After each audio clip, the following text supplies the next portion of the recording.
जय जय श्री राम ये आक्रोशित करके किसी को भयभीत करके डराने का काम होता है। सत्ता हासिल करने के बाद क्या आज राम राज्य है? जो भारतीय जनता पार्टी कहती है वो करती नहीं है, जो करती है वो कहती नहीं है। अमित शाह भी तड़ीपार रह चुका है, वो भी अपराधी था। ऐसे अपराधी तड़ीपार कुछ भी कर लें, देश में गांधीवाद फिर आएगा। कहाँ बेहतर हो रहा है देश, किस तरफ जा रहा है देश, क्या बता सकते हैं आप? ये पोलराइजेशन हो रहा है। जब 8 साल से केंद्र के अंदर भारतीय जनता पार्टी है और कई प्रांतों में भारतीय जनता पार्टी की सरकार है। जब चुनाव आते हैं तब हिंदू मुस्लिम होता है और उसी समय पे होता है जब चुनाव आते हैं। 8 साल से आपकी सरकार है और बात करते हैं 65 साल की, 70 साल की कांग्रेस की। और अगर आप देखें तो 1600 ईस्वी 1600 उस समय पे मुगल शासन काल था। उसके बाद अंग्रेज आए। अंग्रेज आने के बाद भी हिंदू खतरे में नहीं रहा। मुगल थे तब हिंदू खतरे में नहीं रहा। क्या कारण है कि विगत 8 वर्ष से जब से केंद्र सरकार में बीजेपी आई है और कई केंद्र शासित प्रदेश या कई प्रदेश ऐसे हैं जहाँ पे भारतीय जनता पार्टी आबादी बढ़ा रहे ना। कौन आबादी बढ़ा रहा है? बीजेपी के नेता कहते हैं मुसलमान आबादी बढ़ा रहे हैं। आबादी बहुत ज्यादा बढ़ जाएगी तो देश में राज हो जाएगा। क्या आपने अल्पसंख्यकों की आबादी का ज्ञान लिया है? 1.2 है मुस्लिम आबादी। और सबसे बड़ा संकट, सबसे बड़ा खतरा भारतीय जनता पार्टी द्वारा जो दलित हैं, जो आज बौद्ध धर्म अपना रहे हैं, कभी इनने उस पर संज्ञान लिया? अभी 50 लाख दलितों ने बौद्ध धर्म अपना लिया और ये कभी लव जिहाद की बात करते हैं, कभी हिंदू मुस्लिम की बात करते हैं। कभी इन्होंने देखा अपने अंदर? सर, लव जिहाद का आपने टॉपिक छेड़ दिया तो मैं आपसे पूछना चाहूँगा, आपके हिसाब से लव जिहाद है क्या? किस तरीके से देखते हैं आप लव जिहाद की जब बात होती? क्योंकि मैं अभी तक नहीं समझ पाया। एज ए जर्नलिस्ट अगर मैं बताऊँ तो मैं चाहता हूँ कि आप कांग्रेस से समर्थन दे रहे हैं, सुना है आपने टॉपिक भी बताया, ये किस तरीके से लव जिहाद देखते हैं आप? क्या लव जिहाद का मतलब है, यही बता दीजिए जनता को, जनता भी समझ जाएगी।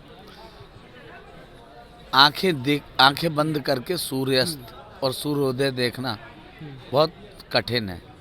लव जिहाद की बात करते हैं तो भारतीय जनता पार्टी के जितने दामाद हैं, अगर उन पर संज्ञान लिया जाए, शहनवाज। लेकिन सर, भारतीय जनता पार्टी के लोगों में लव जिहाद नहीं माना जाएगा ना? ये तो आम जनता के लिए ना सर। नहीं, क्यों नहीं माना जाएगा? ये आम जनता के लिए। भारतीय जनता सर वो पॉलिटिशियन है, बड़े मुरली मनोहर जोशी के दामाद कौन है? तो शहनवाज। सर अब अगर लव जिहाद नहीं मानेंगे आप? अगर उन्होंने शादी कर ली, शहनवाज ने अगर हिंदू मुरली मनोहर जोशी से शादी कर ली, तो वो उनको राष्ट्रभक्ति और राष्ट्र आम जनता के लिए ना, ताकि देश में शांति बनी रहे।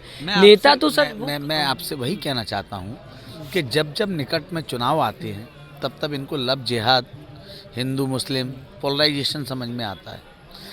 अगर आप विगत 17 साल से मैं मध्य प्रदेश का हूँ। मध्य प्रदेश में भारतीय जनता पार्टी की सरकार है। ये स्वर्णिम मध्य प्रदेश, विकसित मध्य प्रदेश और उसके बाद बोले आत्मनिर्भर मध्य प्रदेश बोल के आए थे। 17 साल में दे नहीं पाए। जब इन्होंने देखा कि हम कुछ नहीं कर पाएंगे तो चुनी हुई सरकार को पैसे से खरीद के गिरा दिया। अब 23 में सरकार आ रही है तो उत्तर प्रदेश में, मध्य प्रदेश में या अन्य प्रदेशों में अब ये लव जिहाद की बात छेड़ रहे हैं। क्योंकि राहुल गांधी की जो भारत जोड़ो यात्रा आ रही है, ये आ रही है सारे धर्म जाति, हिंदू मुस्लिम सिख ईसाई को लेके।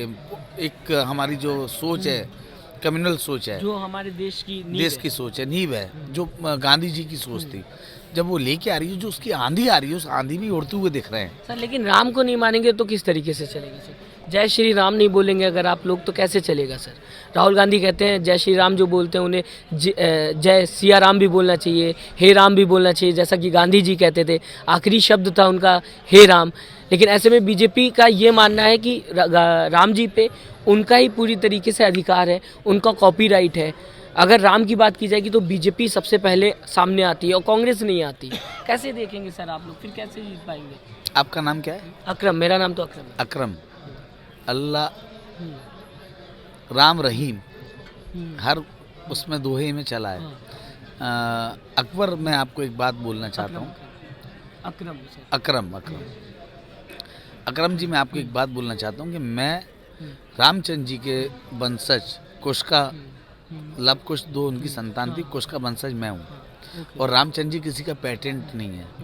इन्होंने धर्म के नाम पे, रामचंद्र जी के नाम पे सत्ता हासिल की, और सत्ता हासिल करने के बाद क्या आज राम राज्य है जो इन्होंने बोला था सर, राम तो कड़कड़ में, राम तो सबके हैं, राम सबके हैं, राम तो पर राम पे किसी का भी अधिकार राजनीतिक नहीं है।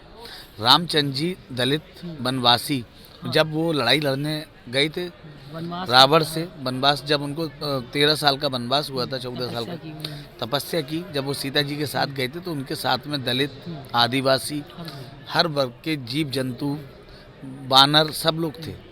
क्या भारतीय जनता पार्टी उस चीज़ को निभा रही है? क्या आदिवासियों को उनका हक दे रही है? क्या दलितों को उनका हक दे रही है? अगर दलितों को उनका हक दे रही होती तो 50 लाख दलित अपने आप को बौद्ध धर्म में कन्वर्ट नहीं करते। तो कथनी और करनी में फ़र्क है। जो भारतीय जनता पार्टी कहती है वो करती नहीं है, जो करती है वो कहती नहीं है। और अभी आपने एक बहुत बड़ी बात बोली कि राम राज्य और राम की बात करते हैं और आप राम को नहीं मानते कांग्रेस, और आपने श्री राम का बोला, तो मैं आपको बता दूं कि सनातन धर्म के अंदर कभी भी पहले पुरुष का नाम नहीं लिया जाता, पहले माता का नाम लिया जाता है या किसी महिला का सम्मान देके, जैसे राधा कृष्ण बोला जाता है या सीताराम बोला जाता है। और अगर आप देखें तो एक आक्रामक रूप में जय जय श्री राम, जय जय श्री राम, ये आक्रोशित करके किसी को भयभीत कर रहे, डराने का काम होता है। अगर बोलना है तो सीताराम, ये होता है एक भाव। सर, मैं इसमें सनातन बताना धर्म के चाहूँगा, अंदर भाव। मैं इसमें आप लोगों को सभी को बताना चाहूँगा, हम जब हमारी कॉलोनी में जब हम लोग छोटे थे तो एक बाबा चला करते थे, काफ़ी उम्र थी उनकी, तो वो जब भी जाते थे हमें देखते थे तो वो कुछ ना कुछ टॉफ़ी या कुछ रखा करते थे, तो बोलते थे, जब देखते थे तो वो बोलते थे कि सिया राम, सिया राम, तो हम लोग उनको बोलते थे सिया राम। तो वो शब्द था जिसमें प्रेम था और जिसमें दूसरों का आदर था। और आज जय श्री राम जिसमें आक्रोश है, आक्रोश है, एक डर है। आप हिंदू मुस्लिम मतलब एक राम रहीम को लड़वा रहे हो। एक समय ये था हमारे गांव के अंदर, रहीम चाचा होते थे या हम लोग होते थे, हम एक संग चाय पीते थे, हम खाना और हम आपको बता रहे हैं, हम है ना, जब कभी भी ईद होती थी तो ईद पे हम उनके यहाँ जाते थे, सिमैया खाते थे, एक ही आंगन में हाँ, खेलना, एक आंगन में खेलना। मेरे दोस्त है, मेरा मुश्ताक अली मेरा दोस्त होता था, मैं उसके यहाँ जाता था, वो मेरे यहाँ आता था। आज इतनी खाई बांट दी है कि उसके अंदर भी भ्रांतियाँ पैदा हुई, हम में भी हो गई। मोदी जी के भी तो खुद अब्बास दोस्त है, उन्होंने बताया अभी हाल ही में कि मेरे घर आते थे, अब्बास उनका नाम था, और वो उनके साथ खेलते थे, उनके घर में रहते थे। तो कैसे, मतलब वो आप अगर बात की जाए तो कैसे हिंदू मुस्लिम में बंटवारा किया जा सकता है जब उनके खुद के फ्रेंड। अब्बास अगर उनका दोस्त होता, सच्चा दोस्त होता, तो अभी जो जेल से रिहा हुए हैं, जो दंगे, गुजरात दंगे के लोग जिनको उन्होंने रिहा किया है, तो वो रिहा नहीं करते अगर अब्बास को दोस्त मानते। अगर अब्बास को दोस्त मानते तो वो जिन्होंने मुस्लिम भाइयों का बिल्किश बानो केस में एक महिला के संग बलात्कार हुआ, उनके बच्चों को मारा गया, और अगर उनका वो दोस्त होता, सच्चा दोस्त होता, और उनके अंदर अगर देशभक्ति होती, अगर मुस्लिमों के प्रति प्रेम होता, तो उन लोगों को रिहा नहीं करते। सर, सीके रॉल जी, मैं आपको बताना चाहूँगा, बीजेपी के नेता हैं, और उन्होंने कहा था कि ब्राह्मण परिवार से आते हैं, उनको बदनाम करने की कोशिश की। ब्राह्मण परिवार का कोई भी इंसान ऐसा नहीं कर सकता, बहुत शरीफ लोग होते हैं। तो सर, क्या किसी अपराधी को उसके धर्म से देखा जाएगा? देखिए, अपराधी की कोई जाति नहीं होती, अपराधी का कोई धर्म नहीं होता, अपराधी का कोई समाज नहीं होता। अपराधियों का एक समाज अपना अपराध का समाज होता है, चाहे उसमें नरेंद्र मोदी हो, चाहे अमित शाह हो। अमित शाह भी तड़ी पार रह चुका है, वो भी अपराधी था, उसका भी एक समाज है, और उसी समाज के हिसाब से अमित शाह और नरेंद्र मोदी उसी आपराधिक प्रवृत्ति के थे, उसी हिसाब से आज देश को चला रहे हैं। अपराधियों का कोई समाज नहीं होता। आपको याद होगा कि एक मिशनरी में एक गुजरात के अंदर ही उनको जिंदा जला दिया गया था, ऑस्ट्रेलिया के थे वो, और उसमें नरेंद्र मोदी का खास आदमी, शायद मेरे को नाम मैं भूल रहा हूँ, उसको वो पकड़ा गया था, और वो पकड़ा गया, उसको बाद में जब भारतीय जनता पार्टी आई सत्ता में तो उसको रिहा कर दिया गया। तो आप एक तरफ है ना अपराध मुक्त भारत, अब कांग्रेस मुक्त भारत करना चाह रहे हो, और एक तरफ आप अपराधियों का साथ देना चाह रहे हो। सुप्रीम कोर्ट उनका साथ दे के उनको जमानत दे रही है, इसका मतलब साफ साफ है कि सुप्रीम कोर्ट ने नहीं दी सर, मैं आपको बताना चाहूँगा। सुप्रीम मैं अभी नहीं, मैं उस ने दिया था सर लेटर, गुजरात गवर्नमेंट पे भेजा। संजीव कुमार को आप जानते हैं? संजीव कुमार, संजीव भट्ट जेल में है, कौन थे आप जानते हैं? हाँ सर, IAS थे। IAS थे। उन्होंने किसको सजा दी थी, किसको अरेस्ट किया था? सर उनका केस चल रहा था। अमित शाह को किया था, तड़ीपार गृह मंत्री को, उसकी सजा दी थी। उनने जब कई सालों से जेल में। उनने जब रंगे हाथों पकड़ा, उस पर FIR करके उनको जेल भेजा था, और उसकी सजा वो आज काट रहे हैं, क्योंकि वो निष्पक्ष ईमानदार एक IPS अफसर है। क्या वो हिंदू नहीं है? हिंदू नहीं है क्या वो? अगर वो तो सर सर्टिफिकेट नहीं मिला ना बीजेपी से। नहीं तो बीजेपी के सर्टिफिकेट की जरूरत नहीं है। अगर जो ईमानदार, कर्मठ और देशभक्त होगा, उसके लिए पूरा हिंदुस्तान खड़ा होगा। ऐसे अपराधी तड़ीपार कुछ भी कर लें, देश में गांधीवाद फिर आएगा, जिसके राह पे हमारे राहुल गांधी जी चल चुके हैं। गांधी विचारधारा पुनः वापस लौटेगी।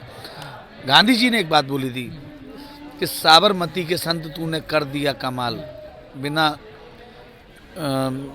मैं उसको बोल रहा हूँ, बिना खड़क बिना ढाल साबरमती के तूने कर दिया कमाल। ये लिखे, किसी ने चौपाई लिखी थी। उसी राह पे चलते हुए हमारे राहुल गांधी जी आज उसी राह पे चल रहे हैं। हम लोग आंदोलनकारी लोग हैं।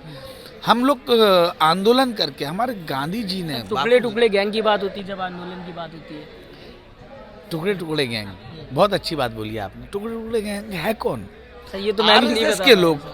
RSS के लोग, बीजेपी के लोग, ABVP के बच्चों को उस टुकड़े टुकड़े गैंग, मतलब टुकड़े टुकड़े गैंग जिसको बोल रहे हैं, अगर कोई प्रोटेस्ट कर रहा है अपने हक के लिए, अपने समाज के लिए, अपनी लड़ाई के लिए, अपने गरीबों के लिए, अपनी पढ़ाई के लिए, ये तो गांधी जी भी करते थे। हाँ, अगर JNU में वो लोग कर रहे हैं, उसमें 4 चंद लोग आते हैं ABVP के लोग, और वहाँ पे नारे लगाते हैं, टुकड़े टुकड़े गैंग, पाकिस्तान जिंदाबाद, ये नारे लगाते हैं। और उसके बाद, ये नारा लगाने के बाद वो वहाँ से 9-2-11 हो जाते हैं, और उसके बाद पूरा का पूरा वीडियो देखा जाता है। उस पर सच्चाई ये आती है, उसमें कुछ चंद लोग सम्मिलित हुए थे और उन्होंने ये पूरा वाकया किया था। उसके बाद तुरंत अमित शाह उस पर संज्ञान लेते हुए उस बात को दबाते हैं। चैनल को लाइक, शेयर एंड सब्सक्राइब करें और बेल आइकन दबाना ना भूलें।